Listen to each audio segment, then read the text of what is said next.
నమస్తే. ఏపీలో కూటమి అధికారంలోకి వచ్చి 8 నెలలు గడుస్తోంది. టీడీపీ, జనసేన, బీజేపీ మధ్య రిలేషన్ సవ్యంగానే సాగుతోంది. ప్రత్యర్థుల మాటలతో కేడర్ కాస్త సహనం కోల్పోయి నోరెత్తిన సందర్భాలు ఉన్నాయి. అయితే నేతలు కేడర్ను మందలించే ప్రయత్నాలు చేస్తున్నాయి ఆయా పార్టీ. కూటమి మధ్య విభేదాలు సృష్టించే పనిలో పడింది వైసీపీ.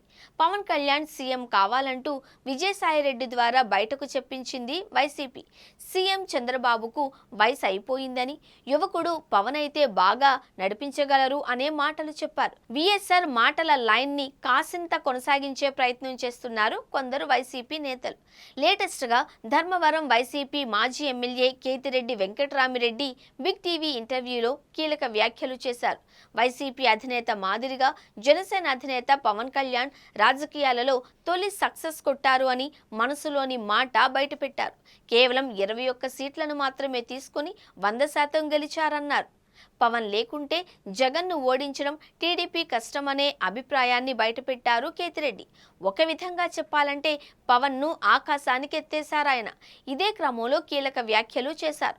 10 ఏళ్ల పాటు సీఎంగా చంద్రబాబు ఉండాలి అని కోరుకుంటున్నాను అని అసెంబ్లీ సాక్షిగా పవన్ మాట్లాడిన విషయాన్ని ప్రస్తావించారు. ఈ లెక్కన పవన్ను సీఎంగా చూసే ఛాన్స్ అభిమానులకు, వారి కమ్యూనిటీ ప్రజల కోరిక నెరవేరే అవకాశం లేదు అన్నారు కేతిరెడ్డి. అంటే ఇంకా 10 ఏళ్లు పవన్ సీఎం కాలేరు అని వెల్లడించారు. కేంద్రంలో బీజేపీ ఉన్నప్పుడు ఏపీలో ఏవైనా చర్చ జరగొచ్చన్నారు. మహారాష్ట్రలో షిండే సీఎం అయిన విషయాన్ని గుర్తు చేశారాయన. రాజకీయాలలో 3 వ్యవస్థలతో కలిసి రాజకీయ క్రీడలు ఏ విధంగా ఆడవచ్చో బీజేపీ నిరూపించింది అన్నారు. ఇదొక సక్సెస్ ఫార్ములాగా వర్ణించారు కేతిరెడ్డి.